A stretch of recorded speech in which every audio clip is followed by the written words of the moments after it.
All right, good evening. I'd like to call to order this meeting of the Urbana City Council for Monday, October 10th, 2022. Will the clerk please call the roll? Ms. Wu, Yes, here. Mr. Evans, Here.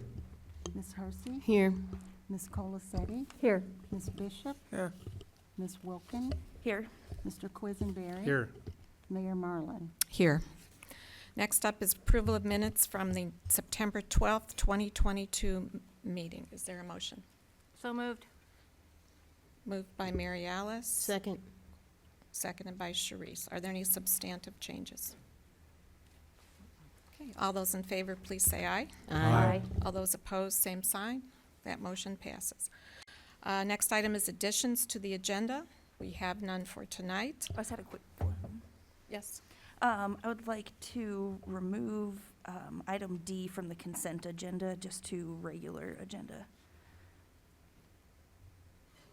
Item D under the consent agenda. Yes, to regular agenda. Normally, we'd wait until that consent agenda came up for business. I was advised to do it during this time. So either way is fine. Okay. Is there a motion? Did you move? I don't think that requires a motion to take something off the consent Okay. agenda. All right, we'll move item 1D to the regular agenda.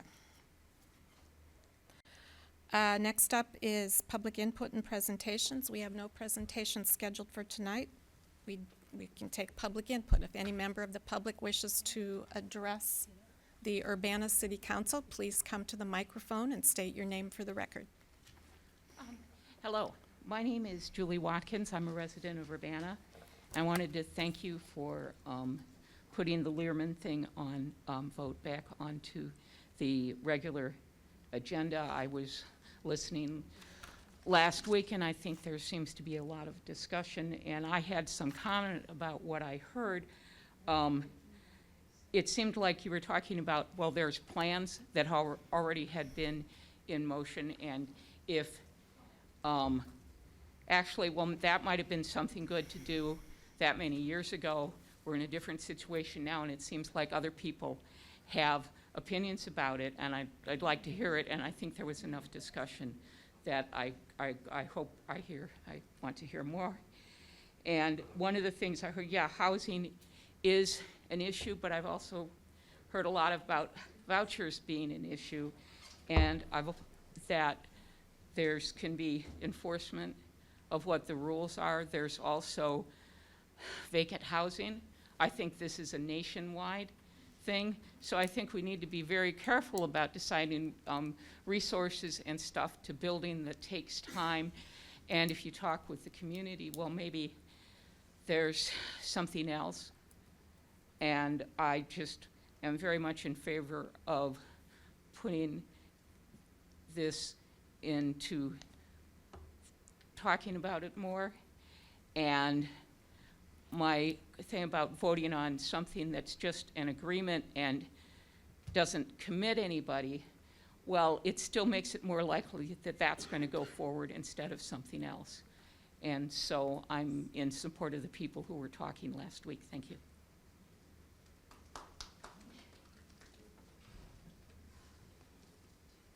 Good evening, everyone. My name is Justine. I am a graduate student at U of I, and I wanted to share an issue that I had once moving here. So I'm originally from Richmond, Virginia, and I moved into my apartment, and there were roaches. I informed of the property manager that there was an issue. They came and they sprayed. The issue is that the roaches were there before me. I was a guest in their apartment. And I find it highly disgusting. One, I'm new here, so now this is my welcome to Urbana. Unfortunately, I've seen the other beautiful areas of this city and of Champaign, but I cannot get the roaches out of my head. Unfortunately, the movie Joe's Apartment keeps playing, and I am terrified of bugs. I have literally been studying, sitting on my couch, and a roach has crawled into my lab to study with me. I have been cooking, and a roach lands on my hand as I am cooking. It got so bad to the point where I would only go to a friend's house to meal prep, and only thing I did at my house was either bake some toast in the oven or do minimal cooking. It is highly disgusting. I will read a little research, so it's not just my opinion, but Penn State's College of Agricultural Sciences, when populations are high, these areas can have odors, general region of infection. Diseases producing organisms such as bacteria, protozoa, and viruses have been found in cockroach bodies. Different forms of food poisoning and diarrhea can be caused by this. These diseases, causes, organisms are carried in the legs of bodies of cockroaches and can end up in your food, on your utensils. Cockroaches' excrements and cast skin also contains a number of allergens to which many people exhibit allergic responses such as skin rashes, watery eyes, congestion, and nasal passages. It can also cause sneezing and asthma. Those are just some of the things. And I find it wild that I was even able to move into this apartment. Also had other issues that the city has come by and said this apartment actually was not even well enough for me to move into. There were other things that were violations with the city. And I want to bring to your attention that you have constituents that live with roaches daily. And it is, I don't even know if disgusting is the thing. It's unfair. Even if the housing is low cost, does not mean that they deserve housing that has roaches. I did not grow up with roaches. That is not my background. But for people I know that did, it still haunts them to this day. So outside of the physical health issues, it's also mental health issues. I literally freak out when I see something move. I think it's a roach. I can't study. I'm supposed to be learning Shakespeare tonight. And I am here having to tell you all, and it's no fault of your own, that apartment I had roaches. And even regardless if it continues to bother me, there are other people there that live with roaches. They have kids, they have babies, they have dogs, and they're constantly dealing with this issue. I'm literally using the bathroom, and what happens? A roach is crawling next to me using the bathroom as well. This is disgusting. I have, unfortunately, stories upon stories, so many that my professors know. They check in with me, make sure I'm okay, and they realize, wow, she can't be her full self in class because she has to deal with roaches. And it's crazy, a place is called Castle Grove, but it is nothing like a castle I've ever seen. I have been to castles, and they do not have roaches. So I want to bring this to you all attention. Check in with your constituents, because I promise you, many of them do have roaches. People have been telling them that they're seasonal, but roaches are not seasonal, they're year-round.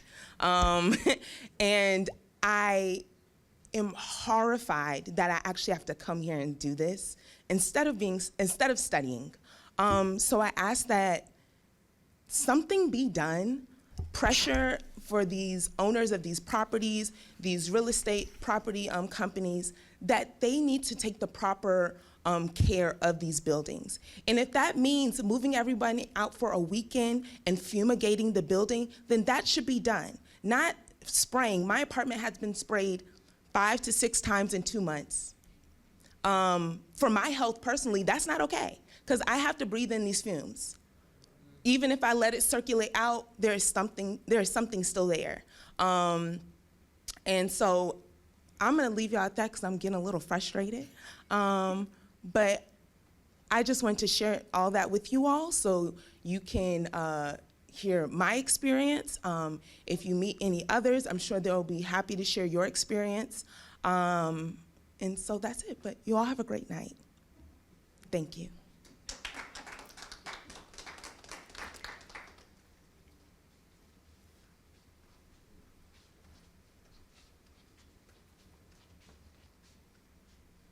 Good evening. My name is Gina Peluso, and I live right up the street here in Urbana.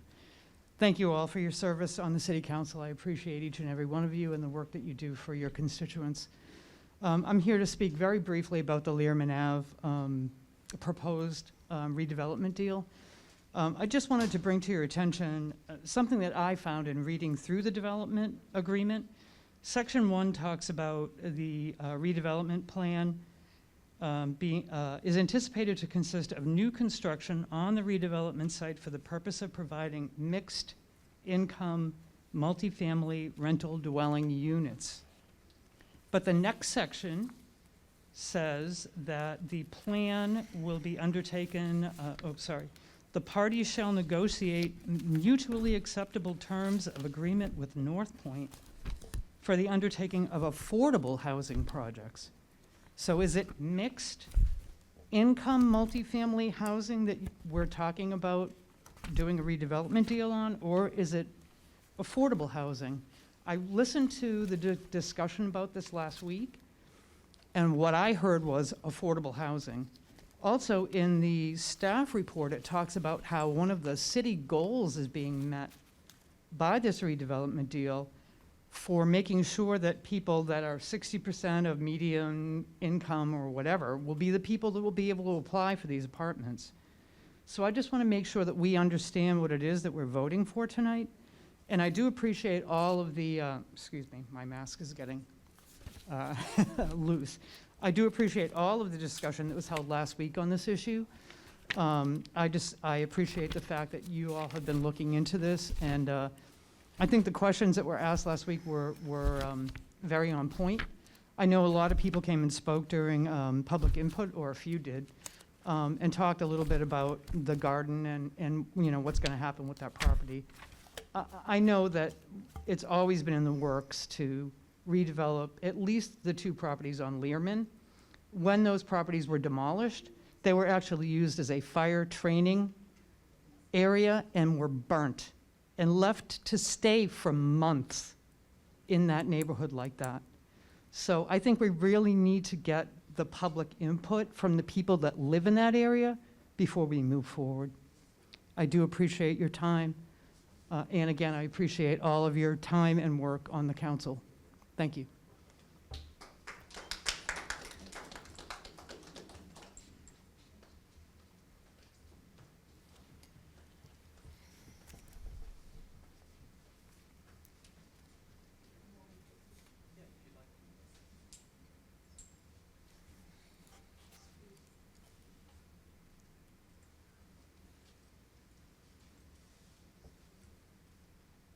Good evening. Hello.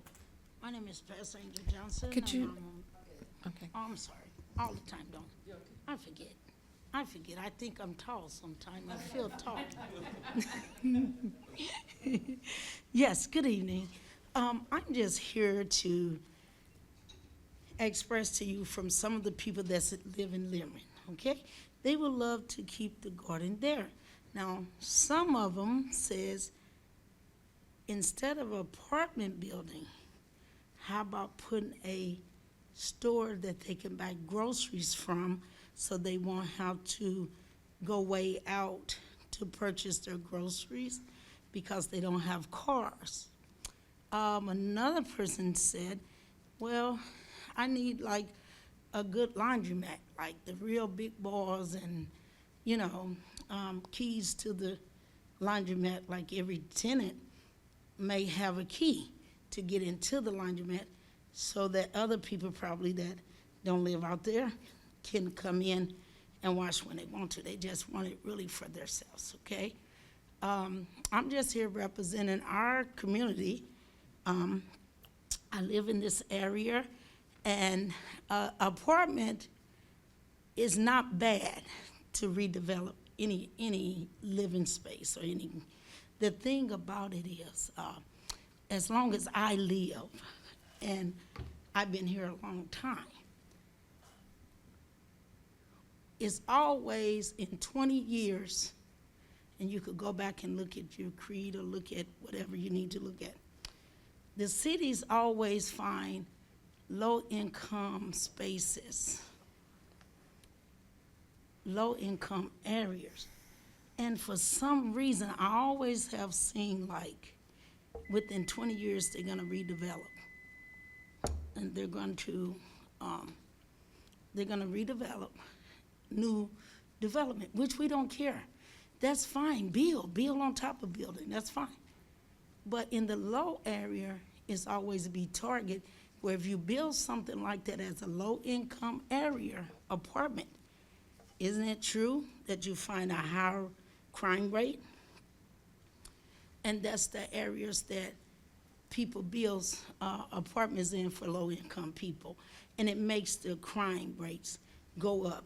It not happen the people that are suffering from poverty.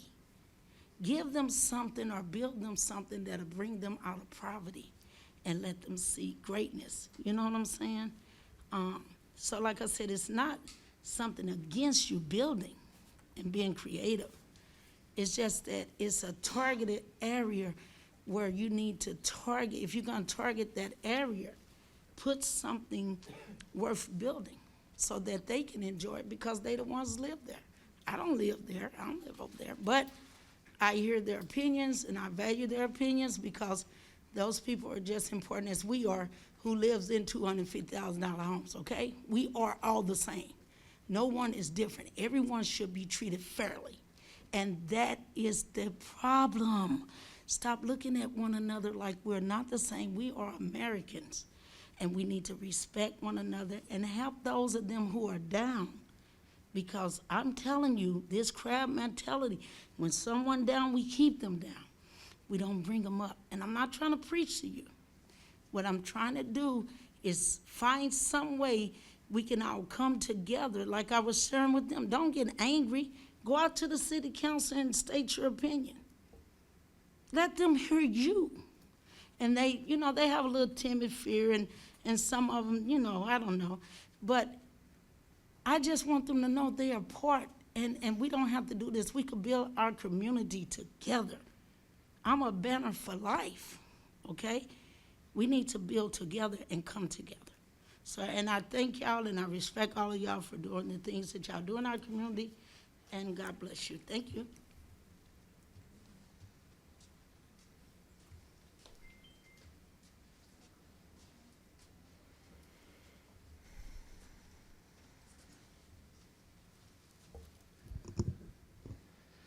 Good evening. My name is Alan Axelrod. I'm a resident of Ward 3. I'm also co-chair of the Champaign-Urbana Democratic Socialists of America.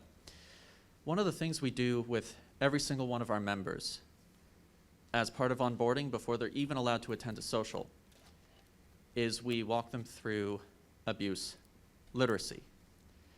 We make clear to our members that the intentionality is irrelevant, that there are dynamics you can unintentionally induce that will cause duress to other people. It's necessary to have that sort of framing because otherwise people take it personally. They feel that they are being attacked for things that were not fair. It wasn't part of the rules that they understood when they engaged in certain behaviors or when they said certain things. And it's important to have a means to facilitate discourse at a low stakes level to allow people to work through what they didn't understand so that they can start to restore the harm that occurred. And this is not to inflate any sort of sense of harm here when it comes to the issue of Learman Garden. But I do have to ask the question, as it is a tactic that is used in abusive situations, you can look at Courage Connections material on it, a sense of urgency. The moment that this was put on the agenda last week, it started a clock. And a community that cares a lot about that garden basically had to exert in an unexpected way with a time pressure. That's not healthy. If there is no mandatory time pressure, I ask simply that the resolution is tabled. so that there can be organized discussion in the community that is affected by this. Yes, we know the intention of other units of government, of representatives who did not run on this issue, that they had a prior understanding of how the area would be used.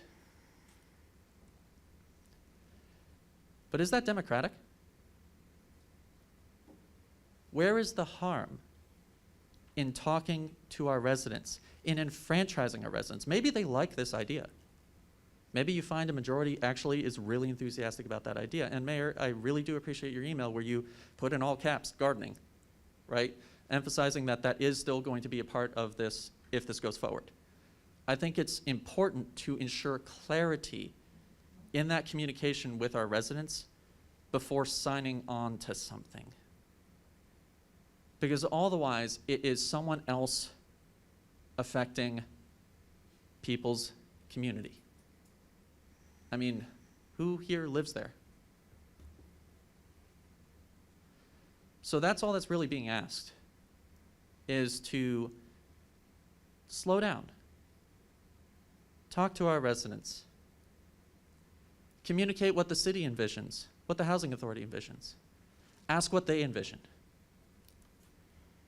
and make sure that what they ask for is actually fairly represented. I mean, in higher temperature times, I noted that things regarding de-escalation that I had said during a listening session wasn't actually reflected in the city's notes. It's not like you have to be stenographers on this, but the effort matters. And that might be just sufficient to navigate this issue, and it may end up with the same conclusion. It's just better to do things right than fast. Thank you.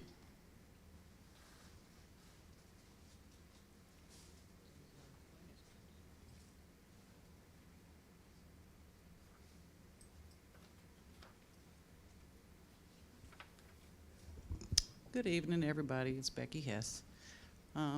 Question: was there ever a thought as to where the apartments? Was there ever an option where the buildings could be put someplace else, or was this just signed that this is where they're going to be?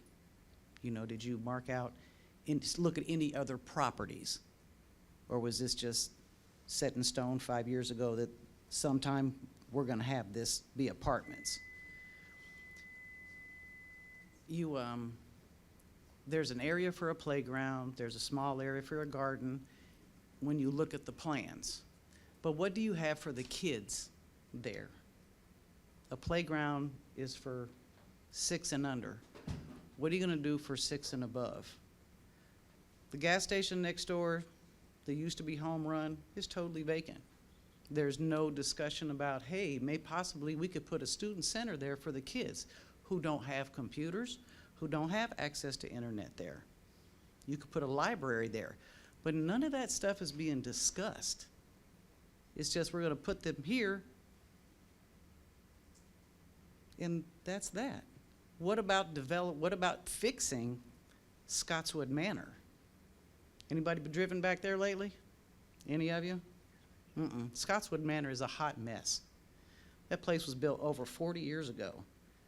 And now Housing Authority wants to come in and build new apartments? How do you think that's gonna make the people in the back feel? That are low income, they're gonna feel like they're being stepped on once again. Take a walk through the neighborhood, you guys. Actually walk through Scottswood Manor.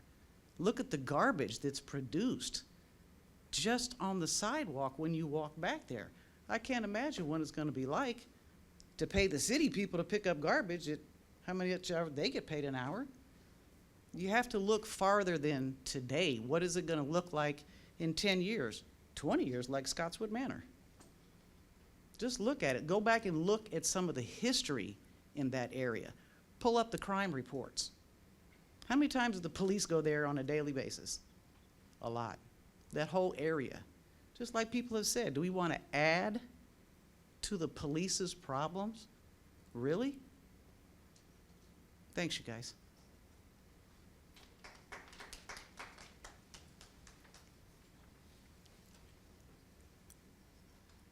Does anyone else wish to address the council? Okay, thank you. We'll move on to council input and communication. Any comments from council members? Grace?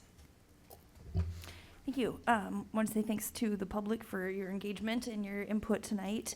I agree that we definitely need to have public representation, inspection enforcement of housing, and enforcing of non-discrimination in housing. I also wanted to cover a few things, kind of broad general topics here. I want to apologize for coming across harsh to staff last week and not reflecting my gratitude for the work that they do. I regret that I had an emotional reaction because I was triggered and wasn't communicating as effectively as possible. I didn't clarify well the placement of my mistrust, which was towards the mayor and her comments of no projects being selected when fire stations in whatever form are included here. I was fortunate to have the opportunity to meet with Braden and Darian and clear the air, have some understanding, and reestablish positive working relationships. My goals are to understand what we're asked to vote on in order to make the best decision. My questions last week were necessary, as there was some missing information in a memo and some issues with funding calculations. And I will continue to ask questions when things are unclear, and I will continue to push for equity in what I believe is right, as this is what I see as my role on council and aligned with my values. I'm concerned that if it's too late to change something, once it's on the council floor, or the first time it hits committee of the whole, then there's no opportunity for meaningful input from council or the public. I appreciate the goals of spending CDBG funds in the community, and want to be sure that they're spent where intended and needed and not on fire station construction costs. I appreciate that staff, particularly Darius, coordinated the agreement with Black Chamber of Commerce, and I support continuing and enhancing that relationship. I really value this role in representing my ward, and I look forward to continuing to work towards our common goals. Thank you. Any other council comments? Jaya? So I have a few things. I just want to first acknowledge that today is Indigenous Peoples' Day. Last year I read a land acknowledgement, and I apologize for not having that prepared for today. I still am in favor of us actually acknowledging the people on whose land we are existing and holding these meetings on a more regular basis, not just on Indigenous Peoples' Day. So I still would like to see that happen. Also would like to acknowledge that October is Domestic Violence Awareness Month, so encourage folks to reach out to Courage Connection if they need support, if they are experiencing instances of domestic violence. They're our local service provider, and of course there are national services as well as confidential advisors on the U of I and Parkland campus, so I want to make sure folks keep those resources in mind. I also did want to state that part of what Grace brought up is that the questions that she raised last week were necessary.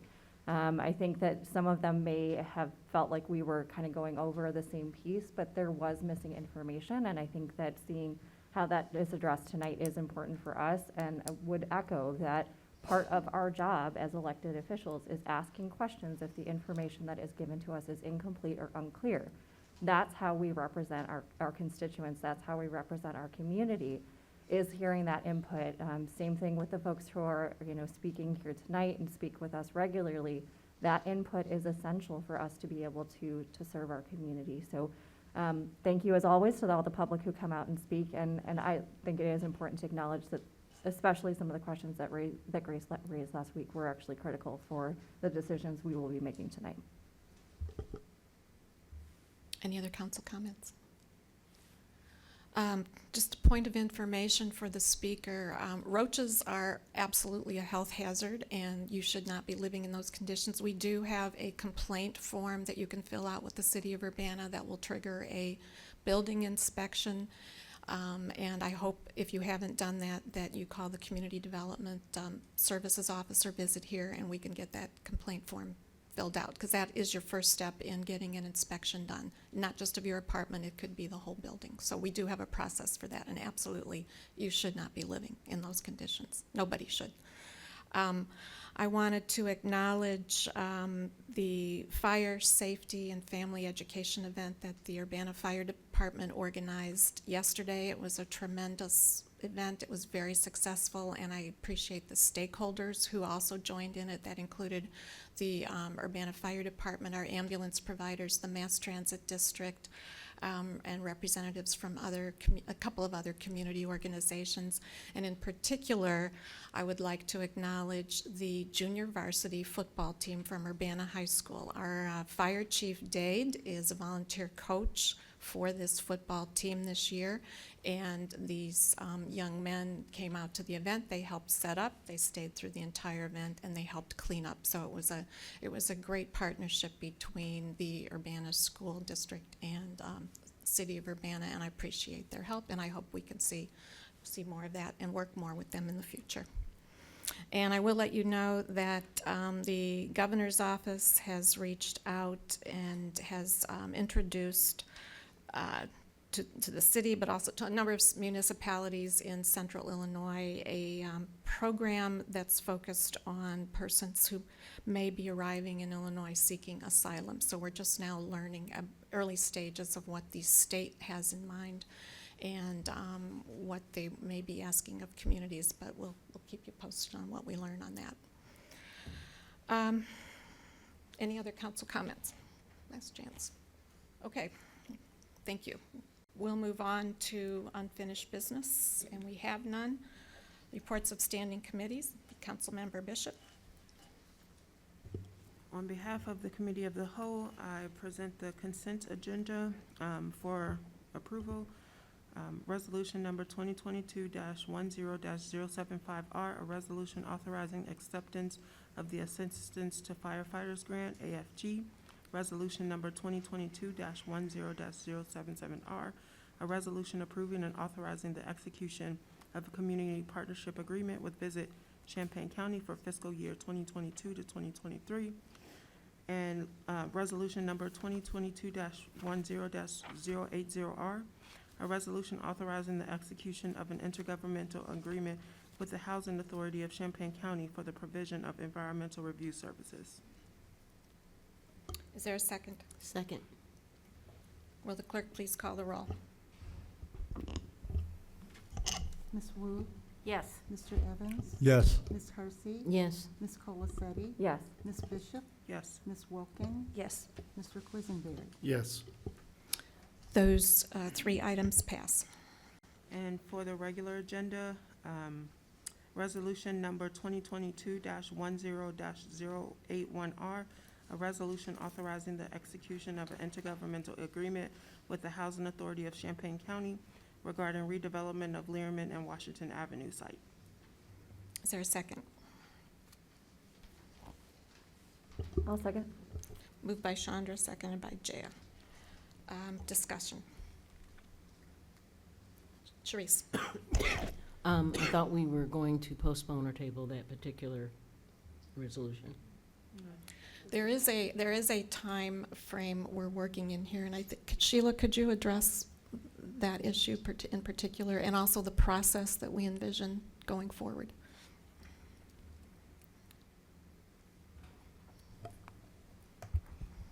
This is Sure. Sheila Dodd. This is a very preliminary stage of this process. So entering into this housing authority agreement allows us to start looking at redevelopment plans and financing with a private developer.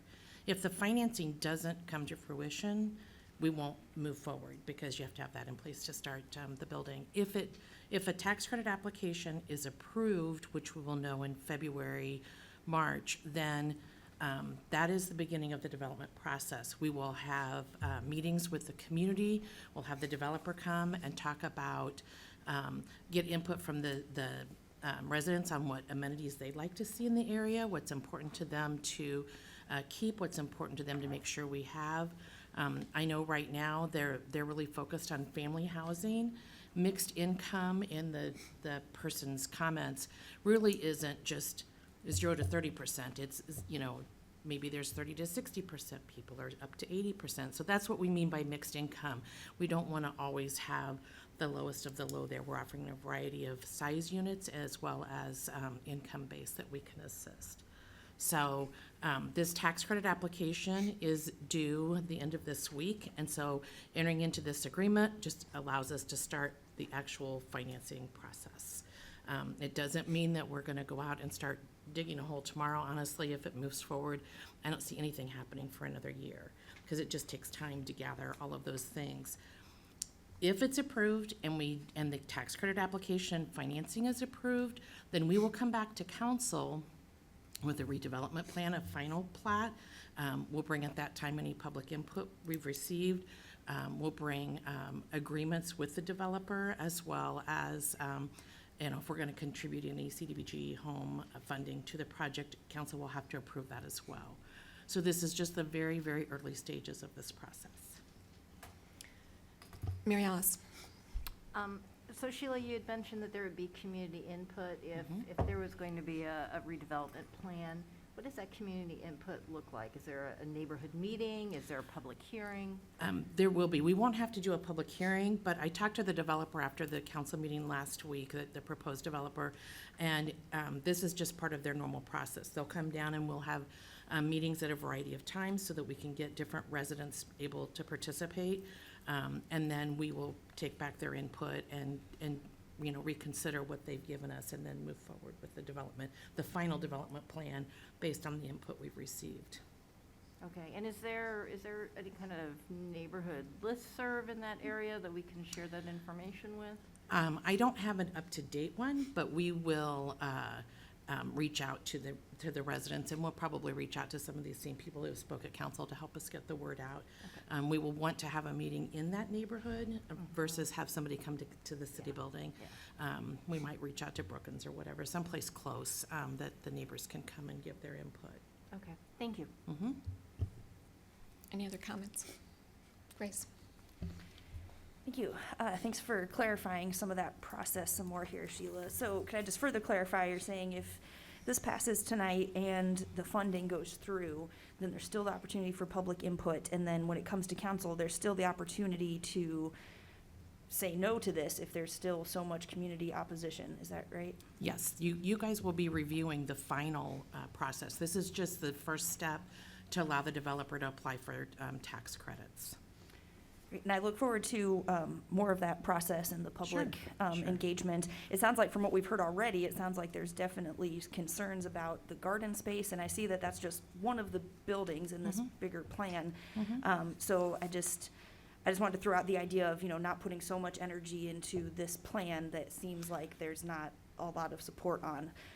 So saying I would be willing to vote no to something if it were like this and there's still community concerns or dissatisfaction with it. So I just wanted to have a heads up so there's not a use of time in a direction that might not be the wisest use. Right, and when we reach out and do the public input process, council is invited to attend as well, so that you can hear and talk to the residents on what they like and what their concerns are and what amenities they'd like to see.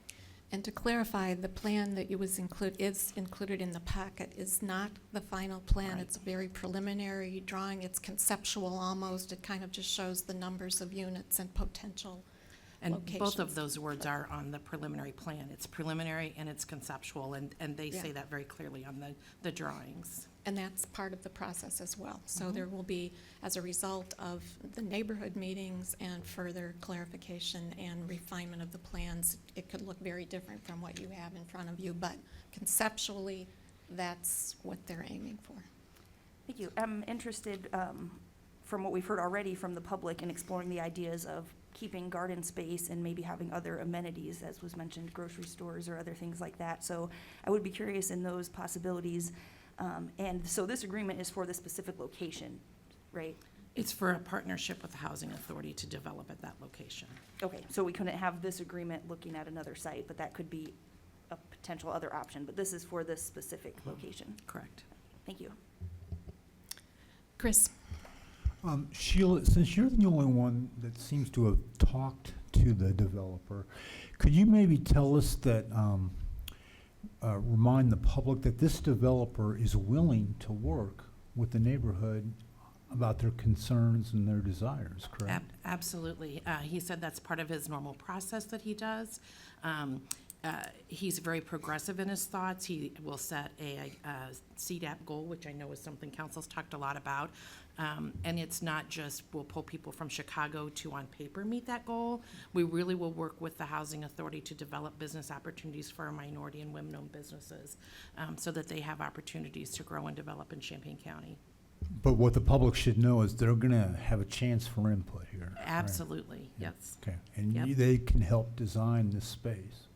Yes, yep. Great. I think the one thing that we're really focused on, just because of what we're hearing, we heard it earlier with Danielle, is there is a huge demand for family housing, and that's what this development is focusing on. The number of units, the layout, the amenities, none of that is finalized at this point.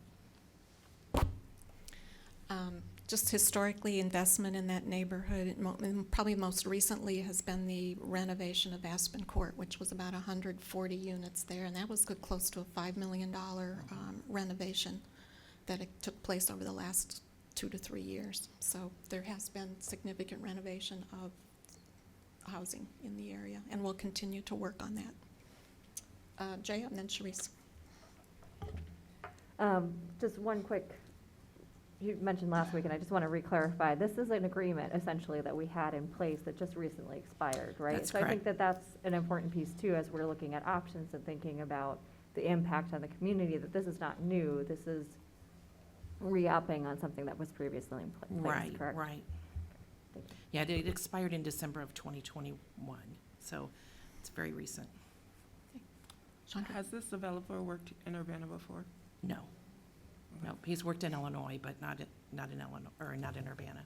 Okay, so have you, you know, how sometimes people say things, but do you have proof that he actually does operate in the way that he's explained that he does?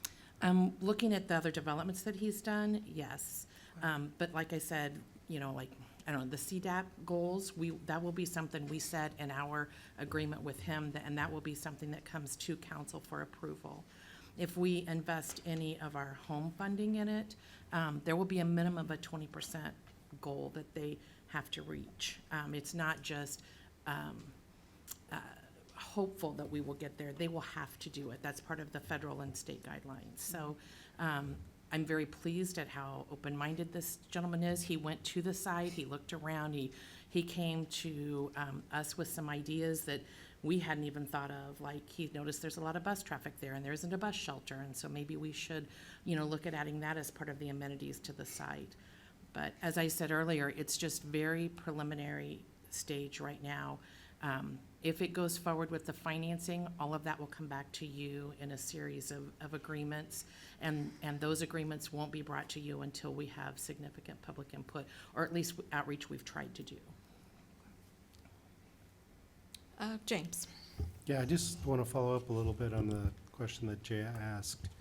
So if this developer had approached us last year at this time, this wouldn't have been necessary because they could have just applied for the tax credits That's correct. without this step being taken. It's only because that agreement was a 10-year roughly agreement that expired last year. It expired in December of '21, and I 21.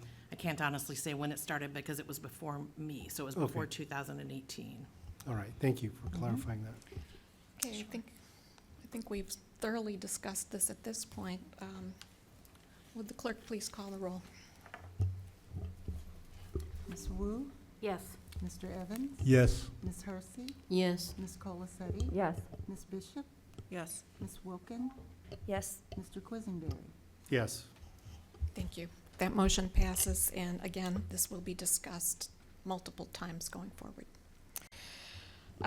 Next item on the regular agenda is ordinance number 2022-10-040, an ordinance revising the annual budget ordinance, budget amendment number 3, omnibus.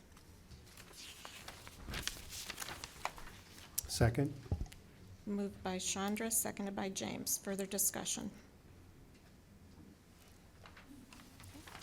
Will the clerk please call the roll? Ms. Wu, Yes. Mr. Evans, Yes. Ms. Hersey, Yes. Ms. Colacetti, Yes. Ms. Bishop, Yes. Ms. Wilkin, Yes. Mr. Quisenberry, Yes. Mayor Marlin. Yes. That motion passes.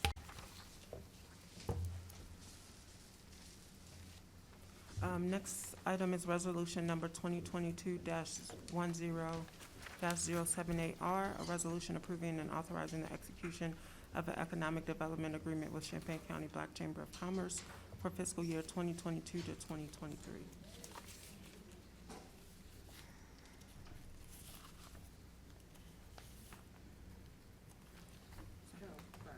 I'll second. Moved by Chandra, seconded by Jaya. Darius, Stephanie? Good evening. Just at this point, we just want to bring to you again that we are hoping to move forward with the agreement that was presented last week of $5,000 for the Champaign County Black Chamber of Commerce. With further discussion throughout the week, they are eager to move forward with this agreement, and if there comes a point where they would like to request additional funds, whether or not the agreement allows for them to complete all the items on that, they feel comfortable to come back to City Council to ask for an additional ask for additional funds. Any discussion? Grace? Thank you. Thanks for looking into that. Just want to reiterate that I really appreciate you getting Black Chamber of Commerce here. Having Will Kyles in our chamber was great last week, and I appreciate that you have that openness and that relationship, that they know that they can come back and request additional funding, and that you guys are there as Economic Development Center to kind of have that standing invitation for further partnership. Because again, I think there could be some really cool possibilities with the Black Expo if they have resources and not enough funding at the end of this agreement, and with minority procurement policy advising. So thanks for bringing them in, and I look forward to hopefully them coming back and we can do some more partnerships. Thank you. Thank you. Further discussion? Will the clerk please call the roll? Who made the motion and who seconded? Chandra made the motion and seconded by Jaya. Okay, thank you. Ms. Wu? Yes. Mr. Evans? Yes. Ms. Hersey? Yes. Ms. Colacetti? Yes. Ms. Bishop? Yes. Ms. Wilkins? Yes. Mr. Quisenberry? Yes. That motion passes. Resolution number 2022-10-076, a resolution approving and authorizing the execution of an economic development agreement with Champaign County Economic Development Corporation for fiscal year 2022 to 2023. Second. Moved by Chandra, seconded by James. Discussion?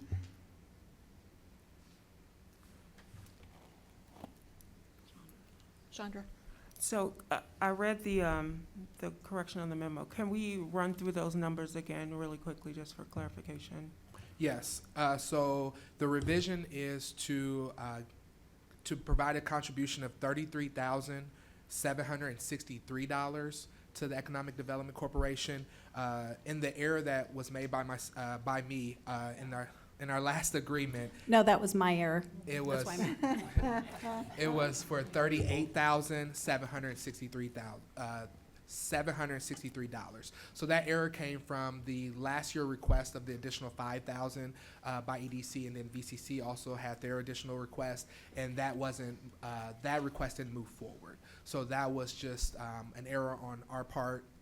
I'll say on our part, but at this point, the city nor did Economic Development Corporation intend on receiving more money. So it is based off of the last year allocation of $33,763. And is that because is it typically the court budget does not include the private funding, it just includes public funding? Like, So I believe their core budget is their private, are you asking private and public funding? Yes, well, because it says, the budget hasn't been approved, the core budget, okay, includes private and public funding, but the contribution of the total is 7% instead of the usual 10%? So in earlier agreements, there was the language of 10%, and that was just kept in there to just to help us see an idea of what we give. At this point, there's not a goal. So Okay. there's no goal for us to hit 10%. It was just language that had been used in the past. Okay. But what staff did provide is an actual percentage of what we do provide, and that's 7.23. Okay, all right, thank you. Other discussion? Grace? Thank you. Thanks again for checking on that one. I just want to express my support for the work the Economic Development Center does, as well as Visit Champaign County, and clarify a few things, because there's been a lot said that last year we reduced their funding, and I moved to reduce their funding. And as a matter of fact, that's not true. We increased both their funding by $5,000 last year, instead of increasing by $10,000 each. And I did make that motion as what I still believe is right, as a more equitable distribution of resources. And I'm glad that we've been able to see a little bit of that this year around with getting Black Chamber of Commerce in on some of these partnerships that we historically haven't had with them. So I do support the work that they do, and I supported even increased funding for them last year, and just not the full amount without having, this is what we're getting more for this much money, as we've talked about with other partnerships. So again, I support their work, and I support redistributing some of those resources so that we can share our partnerships instead of going into just the few places that we've had more of a historical relationship with. So I support their work, and I don't find it accurate to say that we reduced their funding. It was just a less increase than proposed. So I just wanted to clarify that and thank them for their work that they do, and I hope that we can keep bringing in more Black, minority, women-led organizations who also work in these areas of economic development. Thank you. Thank you. Further discussion? Will the clerk please call the roll? Ms. Wu? Yes. Mr. Evans? Yes. Ms. Hersey? Yes. Ms. Colacetti? Yes. Ms. Bishop? Yes. Ms. Wilkin? Yes. Mr. Quisenberry? Yes. That motion passes. And lastly, resolution number 2022-10-079R, a resolution amending the City of Urbana and Urbana Home Consortium Consolidated Plan for fiscal year 2020 to 2024, and annual action plan for fiscal year 2022 to 2023. Is there a second? Second. Moved by Chandra, seconded by James. Discussion. Go ahead, Brandon. I think Braden had a couple of comments. I don't have any comments, but I am happy to answer any questions. Mary Alice. All right, so I wasn't here last week, and I heard it was an interesting meeting last week. So I just want to be clear about what we're voting on, that my understanding is accurate. So we have a rollover budget over the past couple of years, I think since 2019, and we're only allowed to carry over a certain amount of money every year. And so we've hit kind of a mark that we've got to spend about $700,000. Otherwise, if we don't do that, then not only do we have to give back money, but HUD will reduce future budgets because we didn't spend enough money. Is this accurate so far? Just trying to make sure the facts are right. Yes, that is accurate. Okay, all right. The next thing is that there is a public process in terms of that we've already approved as a council in terms of how this is changed. And that public process includes a public meeting and a public hearing. Takes 45 days to get through, right? And we basically have until April 1st to spend this money. Is that right? That is correct. So the public input period is 30 days. So just Okay. just to Instead of clarify, 45. and then the timeliness test that HUD will conduct on our balance will take place at the end of this fiscal year, so prior to July 1st, at which time they will check how much money we've actually spent. So it's not just money that we've committed to projects or money that we have set aside to projects. We have to have it spent from our account. It has to be paid out. That's correct. Okay, all right.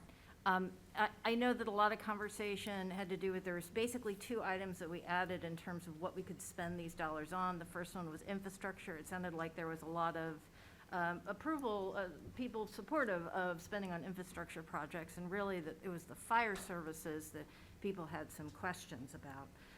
And just based on some conversations that I had today, I spoke with Sheila today about it, really trying to figure out how we can ensure that we're spending these dollars appropriately, but at the same time ensuring that we spend the amount that we have to spend, right? The flexibility of adding these two categories is what has been suggested. Now, the Equal Project, which is a lot of people have talked about the $2 million that we've set aside, it's possible that we're able to spend some of that money to spend down this amount, right? But those projects have to be complete. And as we know, in all of these budget amendments that we get, is that these infrastructure projects sometimes go on and on and on, and then we have to roll them through fiscal years and so forth. So I guess what I would ask is, would it be possible in February to give an update to City Council in terms of how these funds have been spent, the amount, and Sheila had given me a number of $775,000. I don't know if that's the accurate number, but we'll just, 700,000 approximately. So if staff can give a report to City Council on how the money has been spent, how much money is remaining, and suggestions on how you think you can spend down the remaining amount. Yes, absolutely. And I would also say that staff is working very diligently to ensure we have projects, we have things lined up so that we can get that funding to projects and to people who really need it. So we'd be happy to come back in February to provide an update on where that balance is and where we think it's, kind of the trajectory that we think we're on. Absolutely. Okay. And then just to clarify, I know that people have been talking about firehouses, and certainly we've had a lot of conversation at City Council about, the amplified and the, all these different kinds of versions for the firehouses, but it's not necessarily that this fire services doesn't just count as building a fire station. There are other items that fire services, it could fall under, right? So I think somebody had made an example of some kind of medical need that would maybe arise that the fire people could use in that neighborhood. So I think that, I understand why people are kind of directly going towards the firehouses because there's been so much conversation about that. But there are other things that fire people do. And we know that a lot of the calls are medical, and we know that there are sometimes situations that arise that need to be addressed really rapidly. So I just wanted to make sure that I had my facts clear before moving forward with my thoughts. But Yes, that's correct. Yes, those are Yes. my facts. Okay, all right, thank you. Other comments? Chandra? Capital improvement plans already existed in these two plans already, correct? That is correct. So essentially, why does it say we're adding capital improvement plans again to a spending category if it already exists? Yeah, that's a good question. I apologize for any confusion or unclarity on that issue. I don't know if that's a word. So I think the reason for that confusion is the terminology that HUD uses when they kind of build out eligible categories. I mean, there's thousands of eligible categories that municipalities can utilize in their funding. Capital improvement is one, and then capital improvement and fire station is a second one. And so that's what's reflected in this plan, and that was perhaps not as clear in the memo. So that would cover a wide variety of activities or projects, as Councilmember Wu mentioned.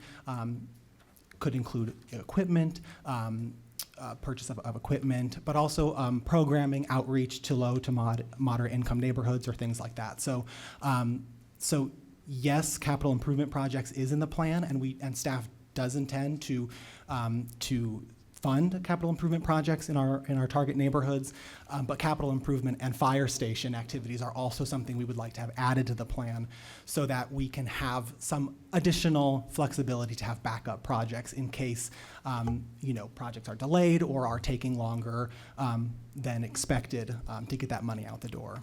Okay, well, before you said it was two separate categories, so now you're saying it's one. Capital improvement plans and fire service activities is one category. And again, I apologize because this is the terminology that HUD uses. It is one category that encompasses two kind of broad areas of activity. So for example, it could encompass outreach, programming, things like that. It could also include hard costs like fire station capital improvement, meaning the construction of a fire station in a low to moderate income area, for example. Okay.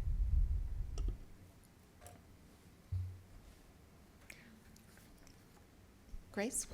Thank you. Thanks again for helping us try to understand what's being proposed here. Could you clarify when this money has to be spent? Like before July 1st, right? Is that what I'm hearing? So, like how much, is there a before deadline before then? Yes.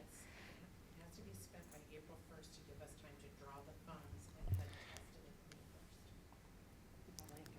Yes. So HUD will run the test in April, which, so that to then ensure that the money's actually spent by the end of the program year. So the test will be done by HUD on our balances in April, and then we actually have to have the money spent by the end of the year.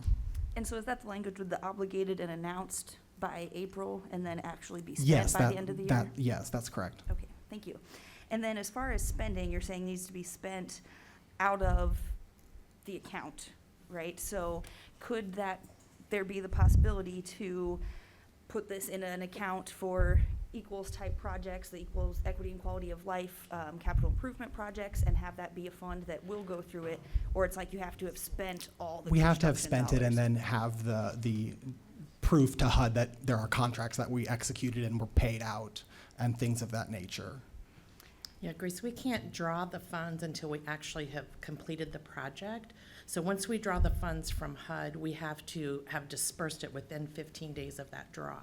So that's why typically the city will use general funds to pay out a project, and then we go through the HUD system to reimburse the general funds for those projects. And so just to clarify the dates a little bit, May 1st is the date that HUD does the timeliness test, and that's available. If you look at HUD Exchange, that information's out there. It's 60 days prior to the end of our fiscal year. So April 1st is when we want to make sure that the projects are complete, which gives us time to go into the HUD system, draw the funds, and then them to wire the funds back to us, because all of those steps have to be completed in order to meet that timeliness test. And then how about for the, I'm not sure if you were here earlier for the township board meeting on the consolidated funds that are being kind of put together by different municipalities, and I think there's plans of Champaign or other cities using Home ARP or CDBG funds. Would that be an option if it's in like an external fund that has its own application process for disbursement? No, it's got to be spent. So like, if we do a social service agreement with, we'll say Township to run a program, they have to not only have run the program, but they have to have spent the funds, come to us for reimbursement, and then we draw the funds and pay them back. So it's not just a signed contract. It has to be a project completion. That's great. Yeah, and it sounds like that's a possibility from what we heard from the township, that they had those kinds of things with the school district with some of their excess funds that reimbursed costs that they paid for Urbana students. So I just think that could be an interesting possibility too, that's, since they're having a lot more need and rental assistance and stuff, I think it would be interesting to explore the option of reimbursing some of their things so they can redistribute the budget and we can keep these dollars local for housing needs. We will be bringing next Monday a consolidated application for homeless and housing initiatives that we want to do a joint program with the city of Champaign. And so we're still, tweaking and finalizing those details, but that will come to council to approve that intergovernmental agreement and the process that we are outlining to follow. It's on a pretty accelerated path because there's just a huge need and demand. Plus, we want to spend the funding. We have almost $6 million between the two communities that we need to spend. And so we'll bring that to you for review and comment. Chandra's been working with us on that committee, so hopefully we have a good process in place for you guys to review. And so do we plan on contributing any money, as far as you know, from CDBG home stuff towards this consolidated pot? Or are you talking about applying Home, for it, yes, right? and Home ARP, yes. CDBG, no. Okay. Thank you. Yeah, we have a cap that we can't spend more than 15% of our allocation on social services, and we've already committed that for this fiscal year through our youth programming that you guys approved in the fall. And it's just important to reiterate repeat what Braden said. The staff is, and Sheila, the staff is going to be working very hard with other departments to get these funds committed and used in low-income areas. And we do have commitments to fund some of the equal projects that are in our targeted neighborhoods. We're a little concerned about the timing because to pour concrete this time of year is a little difficult, but hopefully we have good weather and that gets through and we're able to get some of those projects done. We just aren't sure. So this will allow us to have that kind of plan B in place if we happen to need it. Okay, Chris? Sheila, could you define what projects complete means? Does that mean like we're building and finishing? Because there's no way you're going to finish the firehouse by April 1st, right? No, but there may be things that we do. We might do an environmental review that's eligible because both of these new firehouses are in the targeted neighborhoods, and that would qualify to be paid for.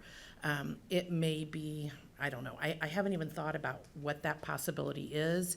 In talking with our HUD rep, she encouraged Braden and I to have this, a fallback plan in case some of these projects that we hope pan out don't happen. And so this is our fallback plan. If we get to February and we see that we still have a huge balance, when we come to you, we will come to you with further details and suggestions at that point. But right now, this just allows us to have an extra category to consider. So projects complete mean either the sidewalk is poured, the lighting is up, or And we've paid the contractor and we have signed lien waivers and we're ready to be done. could it be also we've committed the money to a contract for future? Nope. No, it's got to be. It's gotta be done. Finished. Okay, thank you. Okay. Chandra and then Jaya, or Jaya then Chandra. Take your pick. So, thank you. Having the attachment is really helpful. I think that was, useful to see. It's a little unclear to me, though, if we're adding another category, is there a category that we're anticipating that money being shifted out of? Because like the plans that exist have specific allocations for the different categories. No to your question. In the annual action plan and the consolidated plan, HUD, it's not a budget in a traditional sense. You essentially assign kind of larger amounts of money to a broad category that has many different eligible activities in it. So for example, preserve consortium neighborhood or infrastructure improvements. Those are very broad categories where you can put many different types of eligible activities or programs within those categories. And that is reflected in the attachment that I believe is about $840,000. That includes our current fiscal year 2022-2023 allocation, as well as a portion of that rollover balance. So money was not taken from another category. We didn't need to do that because, as we said, there was plenty of money to go around. But again, it's just kind of adding a category to that broader, I don't want to call it a budget line, but to that broader category. Chandra?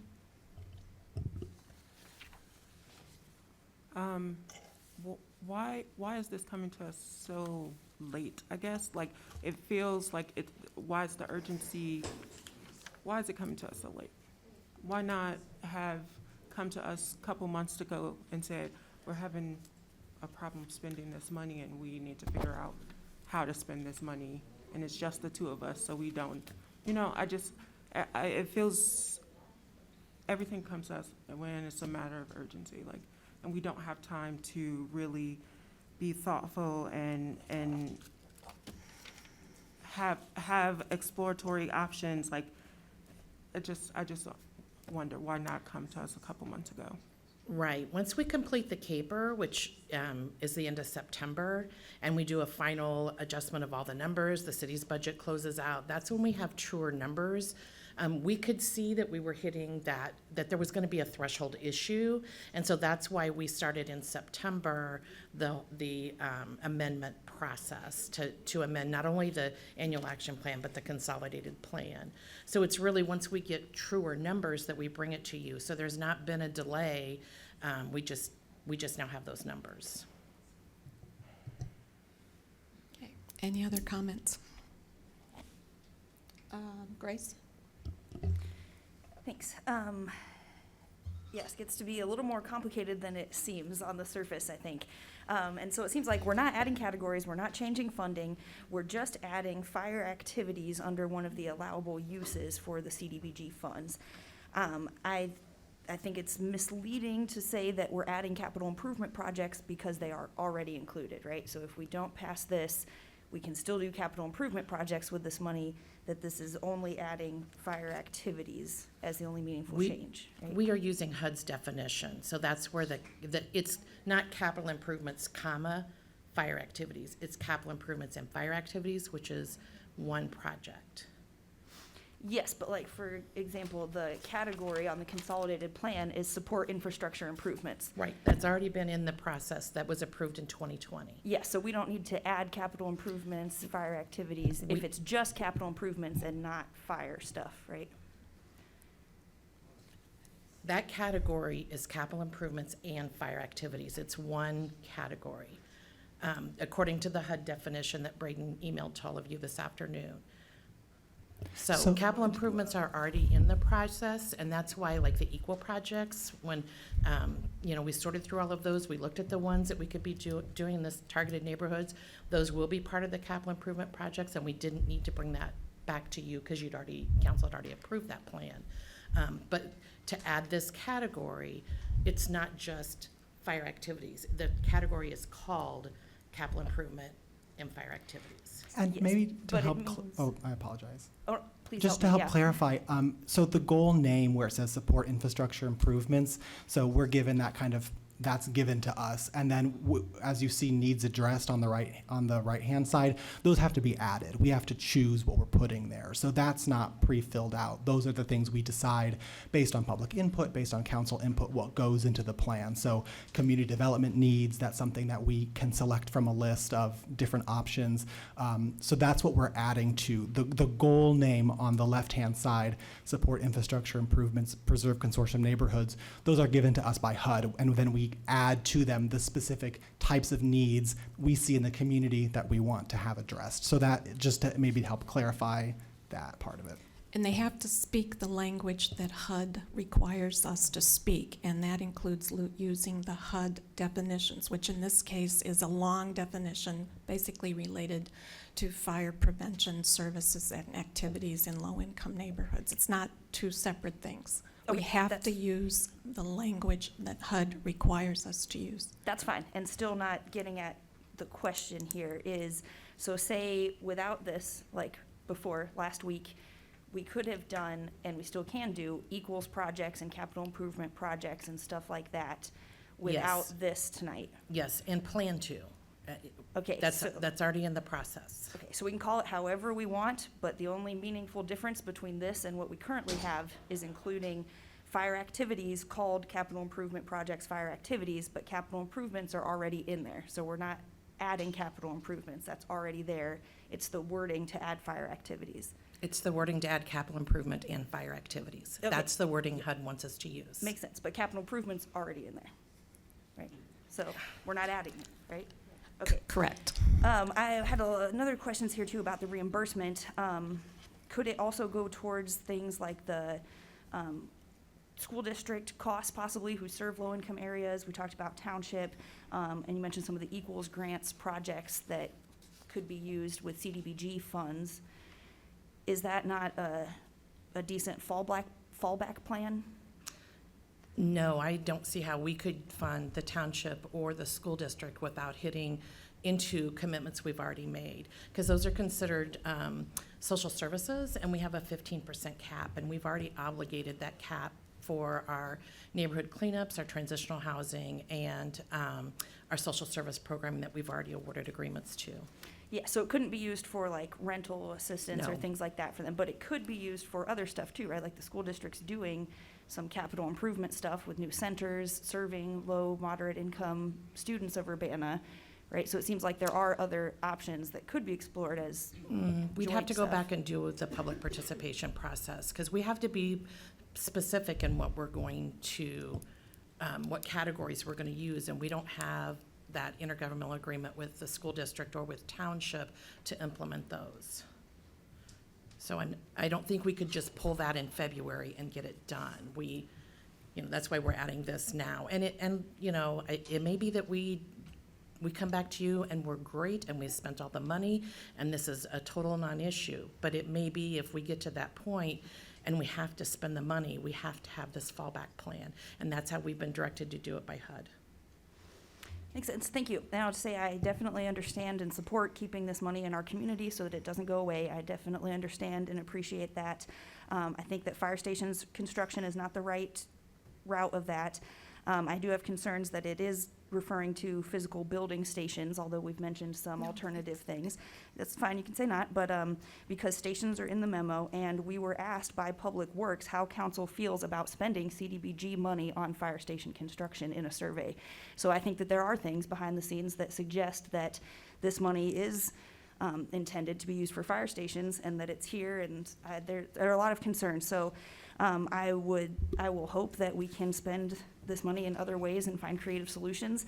I think that the fire activities, fire stations is not the route, and the way I see it, we can still continue capital improvement projects in our community without passing this tonight. So as much as I support keeping this money here, and I understand that, I'm not in support of this because we can still do those capital improvement projects without passing this. This is, for me, the way I'm seeing it is in a practical sense, it's only allowing these funds to be spent on fire activities. Thank you. Which, like Braden said, could even be equipment. If we get to February and we have to spend 100,000 of the 700 and so thousand that we have, that's something we could do. We could, get equipment and pay for it and be done with it by that April 1st deadline.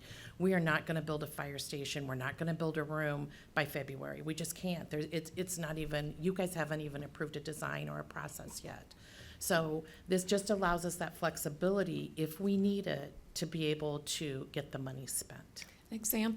Other examples, we've purchased defibrillators before. We've purchased equipment that is used for the medical treatment that people call us for. So it's not a physical infrastructure per se. And since both of the fire departments that are looking at rebuilding, they're both still in targeted neighborhoods. And so we could buy equipment for them, even though their new fire station may not be built for 4 or 5 years. We could still buy equipment that they can use in the meantime.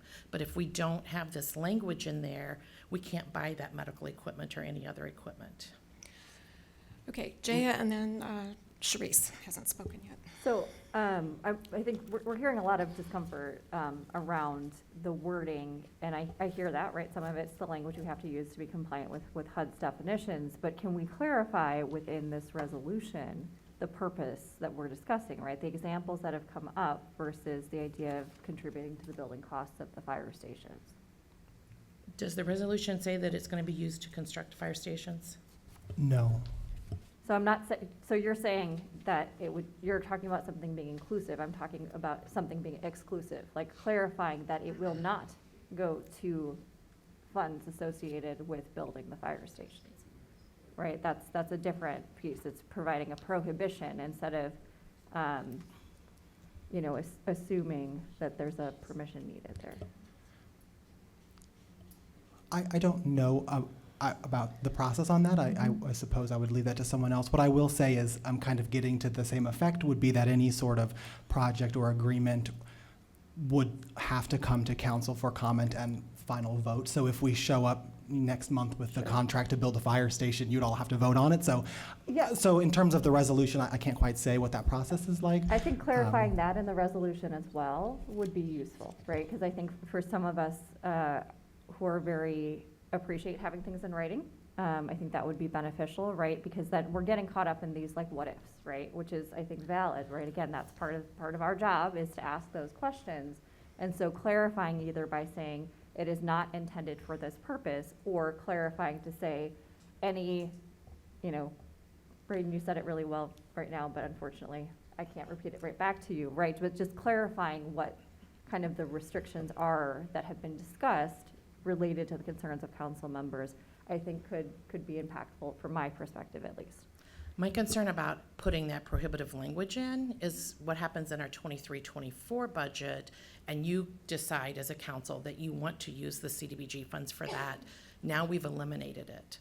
So I would be a little concerned about putting that in at this point, knowing, logically, there is no way we can build a fire department and pay for a room that was mentioned last week by February. So, yeah, and I hear that, right? And I think this might be an example of where this needs to go back to the committee of the whole to fine tune that language, right? Because it might be something we can't just do on the fly. But I think because we do want to keep the options open for future uses, but what I'm hearing, and I will say for myself, is discomfort with the idea of this funding that is meant to benefit our low to moderate income areas of Urbana, and there are lots of different ways that that can be beneficial, but because the fire stations is something that, falls into our capital improvement plan, there's a larger discussion around how that should be funded. The idea of shifting funds to that, even though I understand, I'm hearing, right, that that's not the intent and is not feasible, that perception is still there, right? So clarifying that that is not the intent of this funding and that it will not be used for that purpose provides an opportunity to move this forward without, having to go back and saying, we don't like this category, let's pick another one.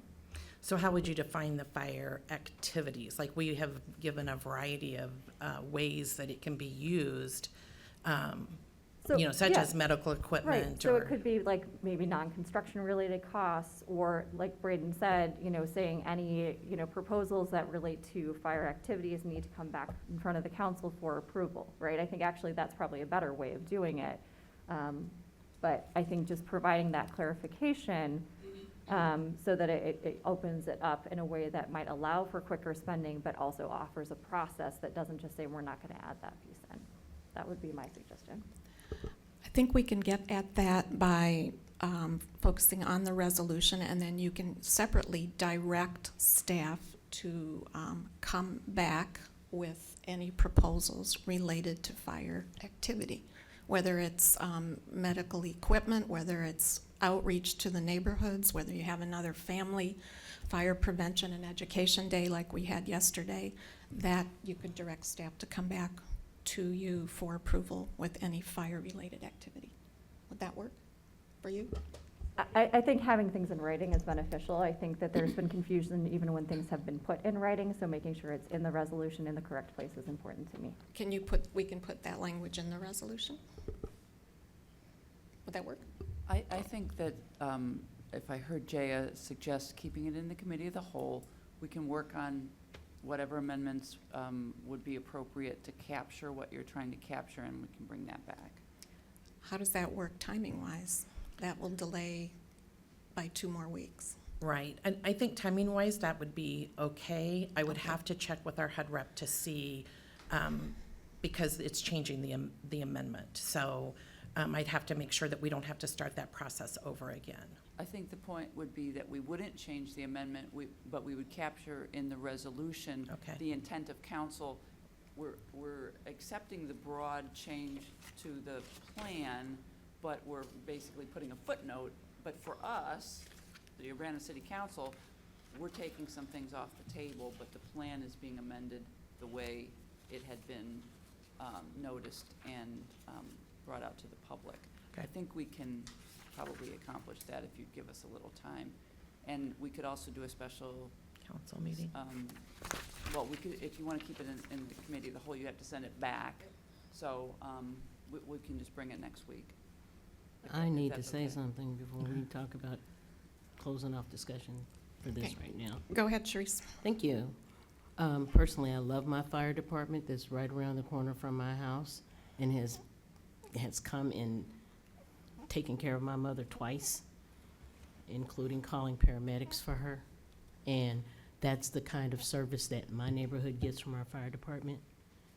I don't have a problem with my fire department, which is also in the CBDG area that we're talking about. It's also one of the fire stations that we're talking about rebuilding. I think that we need to be careful about any language that we put prohibiting anything, because the way I'm understanding all this, and I don't know, I think I just kind of caught on to it maybe more quickly than others. Should a water main or something get a break at my fire station, then that would mean that we would not be able to use CBDG money to fix it. Am I correct in thinking and putting it that way? If we add restrictive language in the resolution, potentially, I mean, like I said, we would work with Dave and Carol on getting that language in there, but yes. But the way it is now, It could impact it.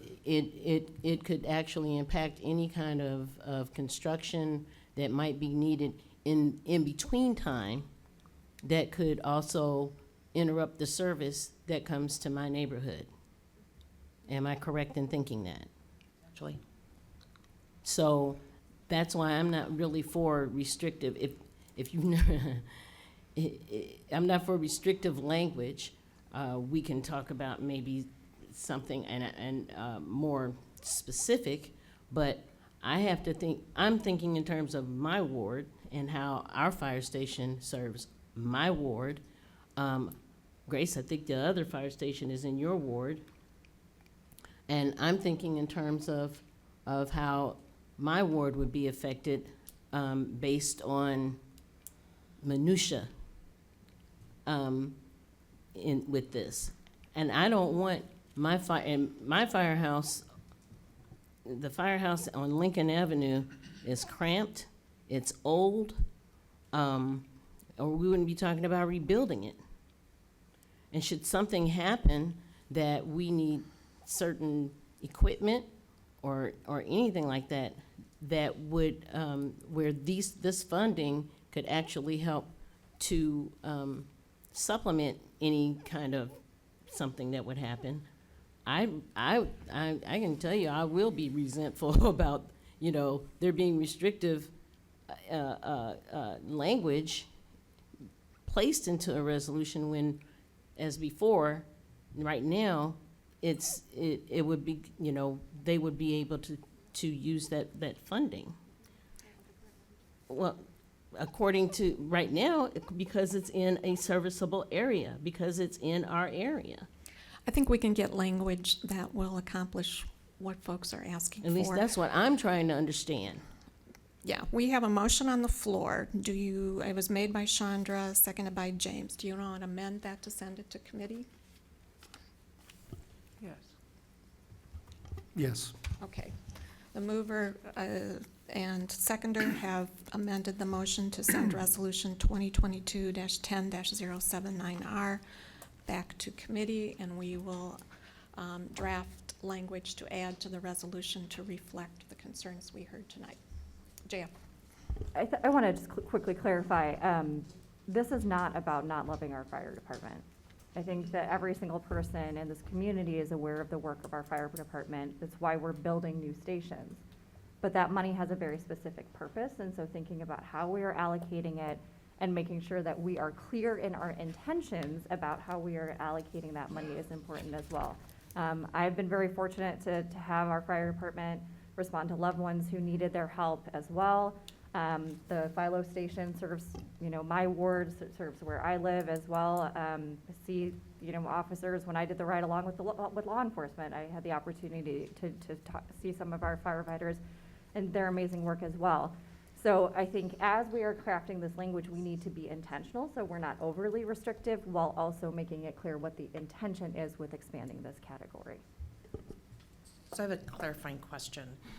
The language in the resolution, is that for the 22-23 funding allocation? Because if we bring forth the annual action plan for 23-24, and at that point you guys have decided that you want to fund the fire stations with CDBG, that'll be done through that normal process. So I think we need to be specific on what you're limiting, and June 30th, then that will go away. Is that what your intention is? I'm looking back at the dates.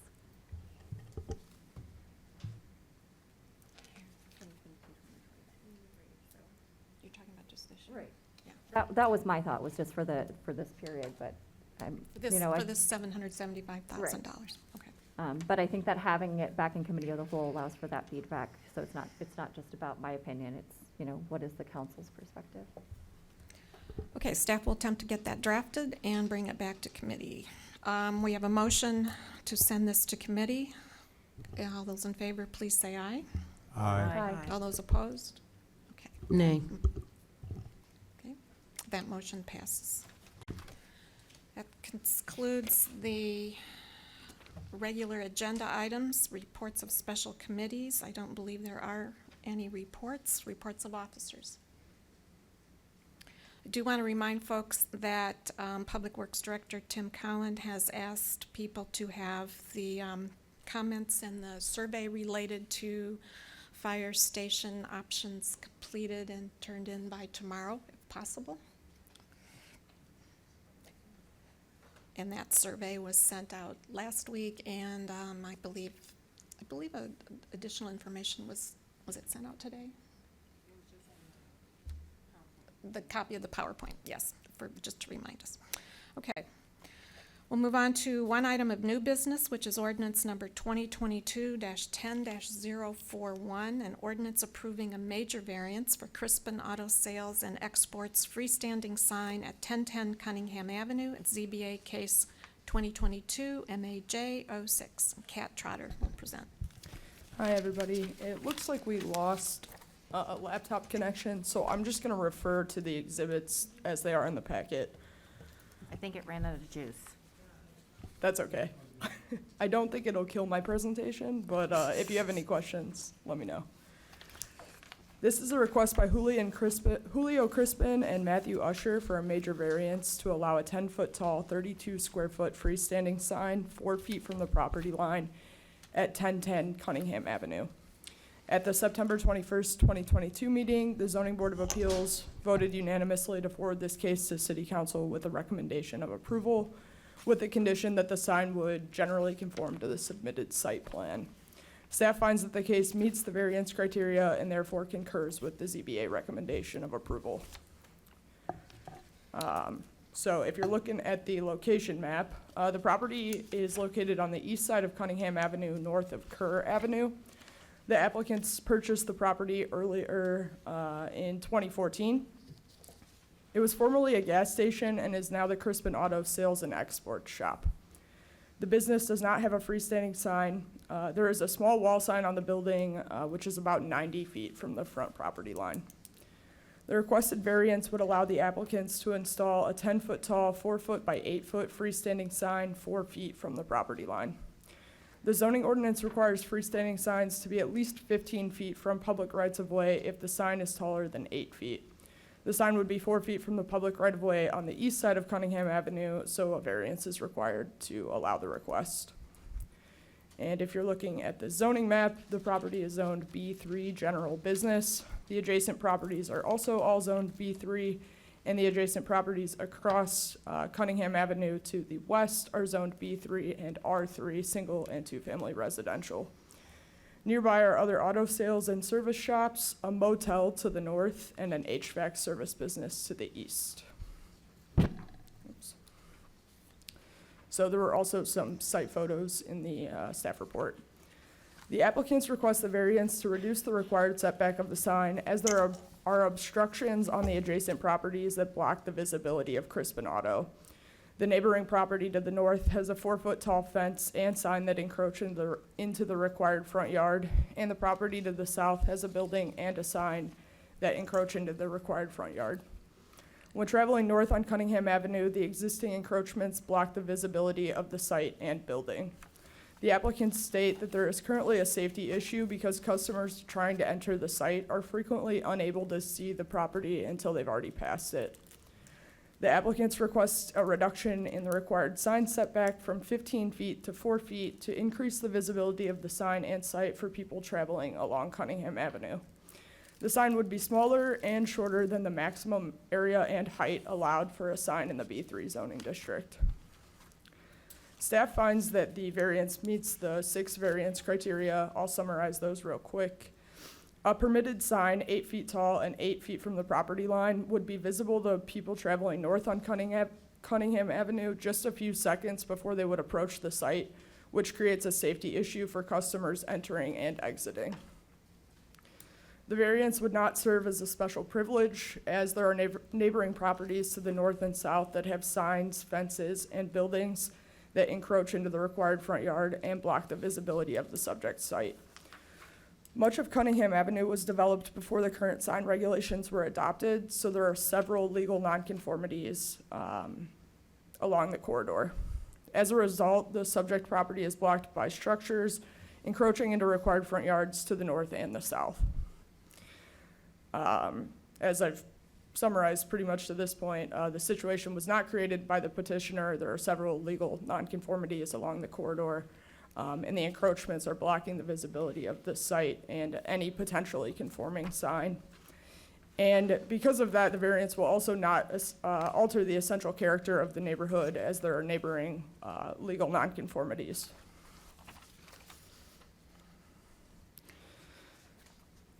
The variance does represent the minimum deviation from the zoning ordinance, as a proposed freestanding sign would be smaller and shorter than the maximum area and height permitted by the zoning ordinance. The sign post will be 8 feet from the property line, and the edge of the sign frame will be 4 feet from the property line, which is where that variance is derived from. So a variance is required. And that's, if you're looking at the site plan, that's where those measurements come from. Just to quickly summarize the Zoning Board of Appeals meeting, and the minutes were also included in the packet. The applicant gave a presentation on his request and explained the difficulties he has experienced with the site's limited visibility. He showed a video of a vehicle traveling north on Cunningham Avenue, highlighting the lack of visibility for a conforming sign on the site, and prevented information on safe stopping distance required for a vehicle traveling 40 miles an hour. 3 people spoke at the meeting, all in favor of the zoning, or of the variance. And the city council has the following options in the case tonight: approve the ordinance as requested with the one suggested condition, approve the variance with certain terms and conditions, or deny the ordinance. The Zoning Board of Appeals voted unanimously to forward this case to city council with a recommendation to approve the request with the one condition that the freestanding sign will generally conform to the submitted site plan in ordinance attachment A. Staff concurs with the ZBA recommendation, and I can take any questions. The applicant is also here to make a statement and answer any questions. Let's have the applicant's statement first. Sure. Mr. Usher, Mr. Crispin, or both? So I can start with greetings. Thank you guys for having us. This is Could you introduce yourself, please? Yes, my name is Julio Crispin. I'm the owner of the business Crispinato. We've been now doing business in Urbana for about 7-8 years. We originally rented the property as it was owned by a small LLC out of Chicago. They bought it at the time that it was a gas station. They had financial trouble and closed. They were the company that, or the owner that had to do the EPA remediation. The property had been sitting for about 3 to 5 years before we rented it as a lot to expand our operation that we previously had in Champaign.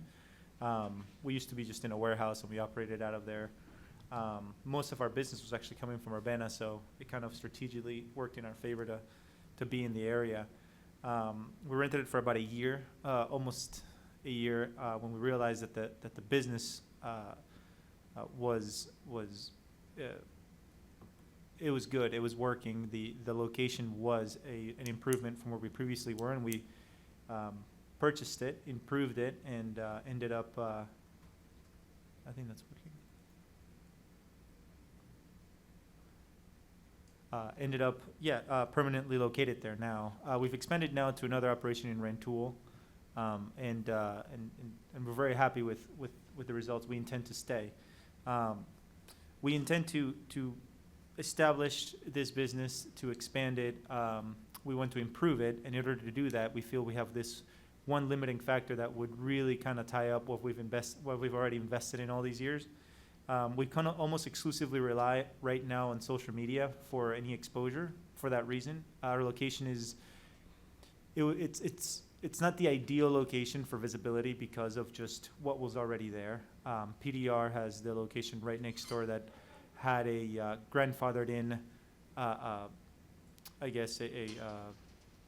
limits to where they could construct, and so they were allowed to construct all the way up to their property line, which essentially blocks all access or view to our building. That's created a problem for them because most of the time that people come to see us, they go to them, and so much so that he's actually one of our bigger advocates to have a sign.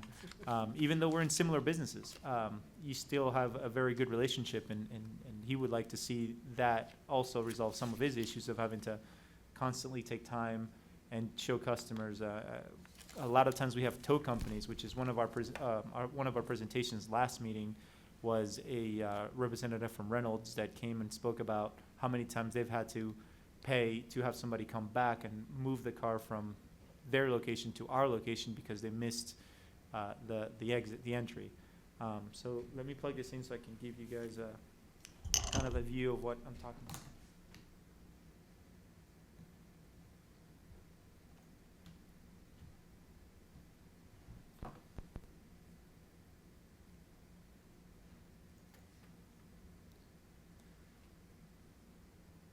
Okay, so these were pretty cool. We found these out of a previous Google history on the location, like Google Maps history. This was the gas station when it was, thriving at the time.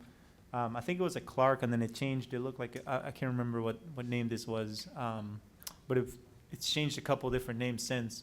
But it was great. You know, it had a lot of traffic, pumps. I mean, I when I saw this picture, I was kind of amazed that they fit all this in that tiny lot, but it worked. It was a success. And then I think it happened in 2008 or so, or 9, where it closed. They essentially went bankrupt, paying for the DPA remediation. That hurt obviously their business, and the property sat for years. In 2014, 13 and a half or so, we made a contract to lease it for 6 months to see if it was something we could afford. This is us in 2015. We renovated the building. We were able to put a very small sign on it based on what was previously there. That's what was allowed at the time. If you see previously, they had these other elements to be able to be visible to street traffic, and see this building here. You can tell it's even about as tall, if not taller, than the freestanding building that's carrying the name. So then we lost that ability to advertise our location. Then in 2016, I took upon myself to create a sign that I thought was acceptable, and well, it wasn't. I was asked to take it down because I didn't realize that's how things worked. So, but it helped. I mean, we were being found. Things were working. I thought this made sense, but I didn't realize at the time there was a process for these things. So we took it down. This was next year. You see, we have no cars left, and nobody sees us. No, I'm just kidding. That's just a different time of the year, so we don't have as much inventory. But this is in 2019, just a different time of the year. We've kind of build. There's like times of the year where you have a lot more inventory, and then times where when you sell it. So this is what it looks like. I think this next one's going to be. Okay, so this is going to be a speed limit video of what it's like to drive northbound on the eastmost side of the street, which is this is the biggest limiting factor to the circumstance. This is as bad as it gets. So you're going north. Here's the cemetery on your right hand side, or on the east side. You can see the sign of PDR, the yellow sign, which to us, we can see it at about 1,053 feet away. That's about as far as we can stand from that sign and still make out that it says PDR. So here you guys can just see what it looks like. This is 40 miles an hour. This is the speed limit. And then I'll let you guys know when you pass it, because it's easy to miss. Yes. Well, you're not supposed to see it, right? It's not helping my case. But, okay, so the sign that's currently there, so we put that little sign there, right? So that sign there is where it's allowed to currently be. This would be the allowance if at the current standards that are set. Now, this distance here, from here to when the first time that you see it, if you guys would agree with me, would be around here, right? This is the first spot where you can see that there is a complete sign there. This distance is 130 feet. That is the distance you have from here to the driveway. We kind of made a really simple presentation or data sheet of a skid distance that is necessary to come to a stop at 40 miles an hour. If you were able to, this is from a sports car too, if you were able to completely, take advantage of every possible factor of friction, you would come to a stop at 117 feet, and you'd be able to pull in with a 15 feet to spare. right? That sounds generous. However, if you take other things into account, like GPS fixation or the phones, of course, and all the other elements that are also affecting your attention span, your bandwidth, it's almost impossible to get it the first time. And of course, then you take elements like wet and snow and all those things, and it just makes it catastrophically worse. So this is the skid distance. This is also, this is assuming that you're literally stopping to a full stop, and you have all these cars behind you that also now have to acknowledge that has happened without getting any kind of notice that's going to be the result. So that gives you a 2.2 second time span to be able to see the sign and come to a complete stop. This is just shows what our clients would be going through at worst case scenario. Best case scenario, you have a very effective GPS, things are working in your favor, all those things, but usually that's not how it works. People are looking, people are driving, they're trying to do 2-3 things at once. It has already been a safety factor that they end up either at the wrong place, or they kind of pull into a place and then realize that's not the place, so then they pull back out. Then you get this accordion effect of everybody slowing down and speeding back up, then slowing down again. So that kind of shows you our point of view of why this is essential to us, to our business. This here is the neighbor, the owner. His name is John Marshall. He's the owner of PDR. He's been established now. I'm sure you guys have at least heard of PDR at this point. He says, "Hello, my name is John Marshall. I'm president of PDR Automotive." He's located at 1008 North Cunningham Avenue. He said, "I have been president for this location for more than 20 years. Our neighbors directly to the north, Crispin Auto, is applying for a variance for signage. I personally think that them getting a new sign is not only beneficial for them, but also for me. We have multiple customers pulling into my lot trying to locate Crispin Auto. The visibility is poor due to a setback of the building. The PDR office and the Manor Motel acts as a blind spot to potential customers driving north or south down Cunningham trying to locate their business. Obviously, any increase in business is an increase in sales tax, which is good for the city. Thanks for the time and consideration on this matter. John Marshall." The text thing, I didn't say that. That's not me. I just thought he probably thought you guys would like to hear that. I'm not playing that. That's not one of my arguments here. So to kind of sum it up, we are a business, so our main focus here, aside from being financially self-sustaining, we also want to succeed. Fortunately for our success and for the city is that our success in a tight-knit community is synonymous with good business. Integrity and accountability, which are the things that are kind of inevitably necessary for a small town. Visibility is not essential for businesses that are planning to change their name or move to a different location. We are established here. We are planning to stay. Part of us to be able to grow, it requires us to invest in our current infrastructure. Urbana, Champaign, they're growing cities in different ways, but this is the location where people go search for vehicles. This is kind of like the used car avenue, right? We have a small area where we can take advantage of the real estate and the exposure. We need every bit of it. And right now we have even with a small amount that we have that disadvantage of signage. I don't think it'll change at all what it looks like to look down Cunningham Avenue. There's almost every location that is down Cunningham Avenue has signs that are either up to or very close to their property line. We don't even need all the way up to the property line. We were suggesting 4 feet because we also want to take into account customers that are driving out of our location. I want them to be able to see east-west or north-south before they exit. So I really think that 4 feet setback and a 10-foot height will have no effect on visibility as customers enter and exit. I think. Let's see.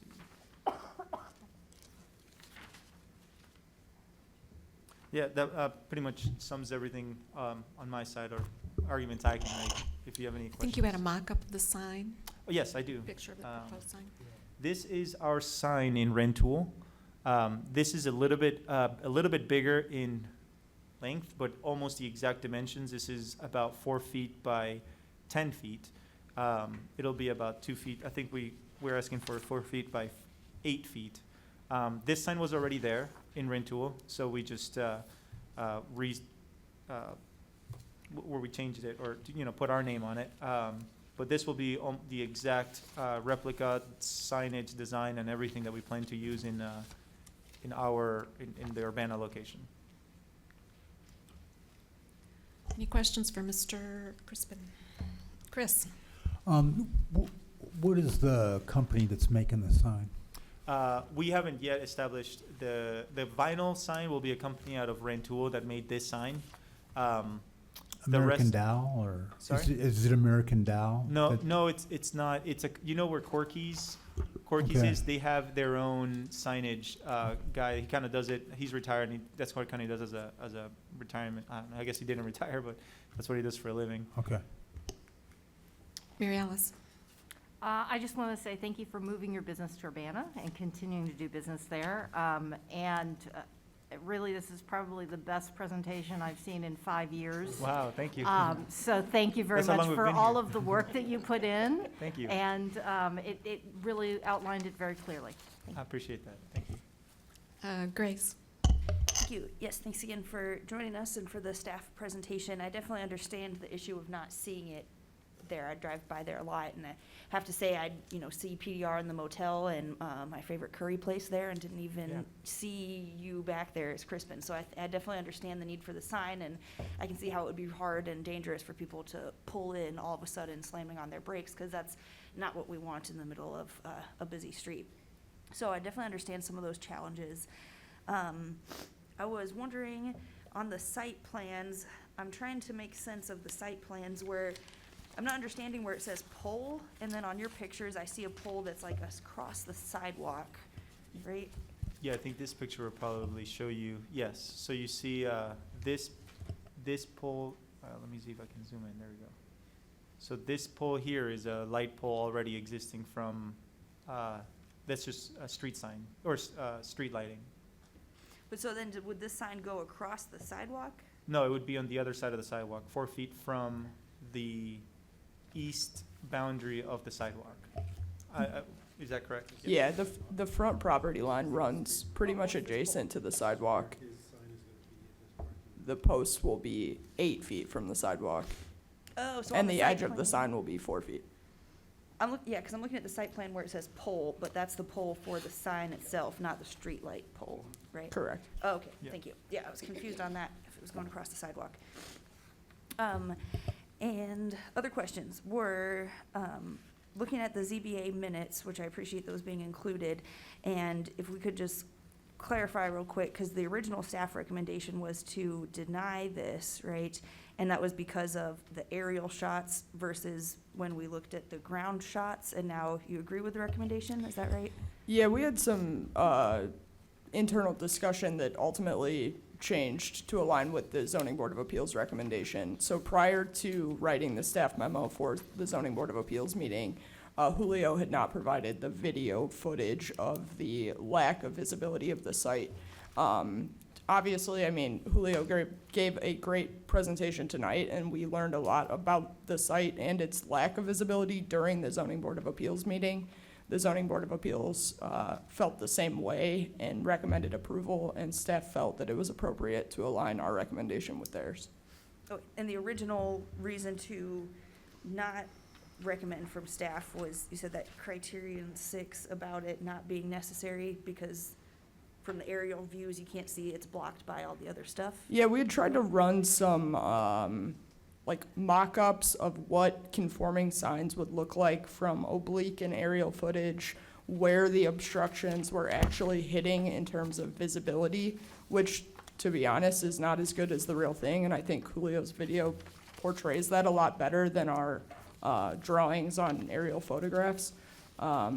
As you would see in the Zoning Board of Appeals staff report, 3 criteria were substantially met, 2 were neither met nor not met, and then 1 was not met.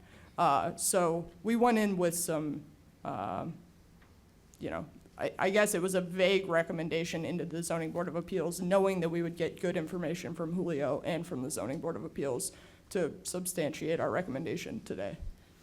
Thank you. And also just want to clarify that, yes, definitely appreciate your business in Urbana, and particularly in that is the TIF district, to my understanding, that you're in a tax incremental financing area. And economic development people can maybe correct if I'm wrong or can connect with you later. We did previously have some funding for signage in storefronts for that TIF area. Is that still available? Oh, okay, so yeah, if you want to connect with Darius White over here, because there are incentives in these areas that we are trying to develop economically and get that vitality. So That'd you be are in an fantastic. area where there are extra incentives from the taxes that have already That's been pulled amazing. there. Thank you. Yeah, that's icing on the cake for sure. I mean, I came here just with the hopes that you guys would see my frustration and help me out, but that would be amazing. Thank you.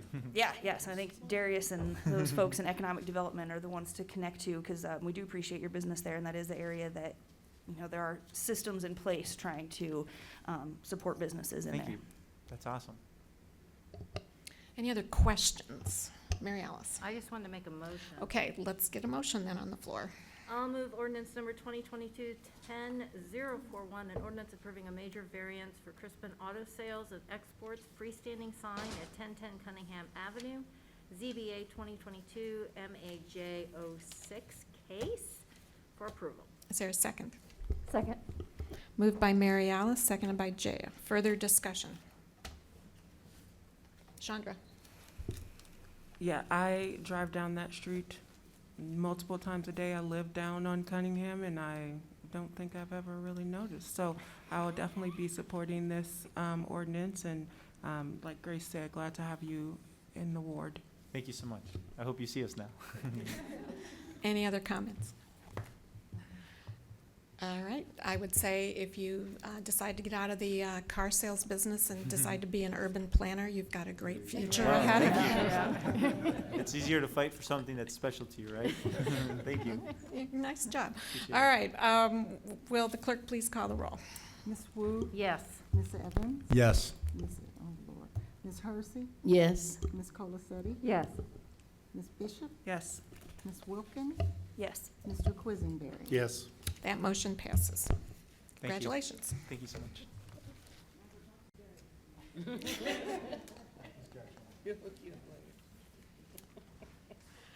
Last item on the agenda is I'll need a motion to go into closed session to discuss personnel issues pursuant to 5 ILCS 120/2C1. And a note to the public, we'll be adjourning immediately upon coming out of closed session. So as far as public discussion, there won't be any further in this meeting. I'll move that we go into closed session. Second. Okay, moved by Mary Alice, seconded by Sharice. Will the clerk please call the roll? Ms. Wu? Yes. Mr. Evans? Yes. Ms. Hersey? Yes. Ms. Colacetti? Yes. Ms. Bishop? Yes. Ms. Wilkin? Yes. Mr. Quisenberry? Yes. That motion passes. Okay, we'll entertain a motion to come out into open session. Move to come moved. out of open session. Well, I'll Come back. second. I'll second. Moved by Sharice, seconded by Mary Alice, and with no further business before this. Oh, gotta vote. Oh, we do have to vote. Will the clerk please call the roll? Ms. Wu? Yes. Mr. Evans? Yes. Ms. Hersey? Yes. Ms. Colacetti? Yes. Ms. Bishop? Yes. Ms. Wilkin? Yes. Mr. Quisenberry? Yes. That motion passes. And with no further business, we are adjourned.